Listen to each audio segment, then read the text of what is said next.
જય પરશુરામના ગગનભેદી નારા સાથે ડભોઈ શહેરમાં શોભાયાત્રા ધારાસભ્યની ઉપસ્થિતિમાં કાઢવામાં આવી હતી।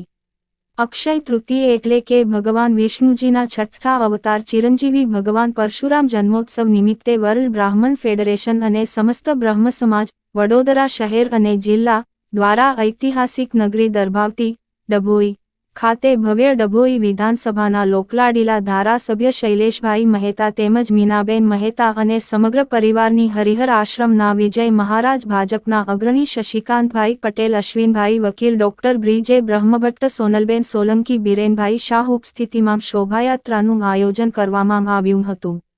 ભગવાન પરશુરામજીની શોભાયાત્રા નર્મદેશ્વર મંદિર, Ayush society, college road, Darbhavati Dabhoi ખાતેથી જય પરશુરામના ગગનભેદી નારા સાથે શોભાયાત્રા નીકળી એસટી ડેપો રોડ, વડોદરા ભાગોળ ટાવર થઈ પટેલ વગા રામજી મંદિર ખાતે સમાપન કરવામાં આવી હતી।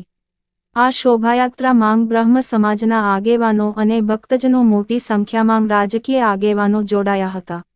શૈલેષ મહેતા, ધારાસભ્ય Dabhoi, reporter Fazal Razak Khatri, GPK news.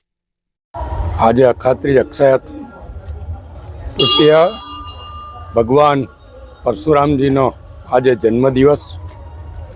ભગવાન પરશુરામ વિષ્ણુના છઠ્ઠા અવતાર છે, સાથે જ 7 ચિરંજીવીઓમાંના એક છે, અજર અમર છે।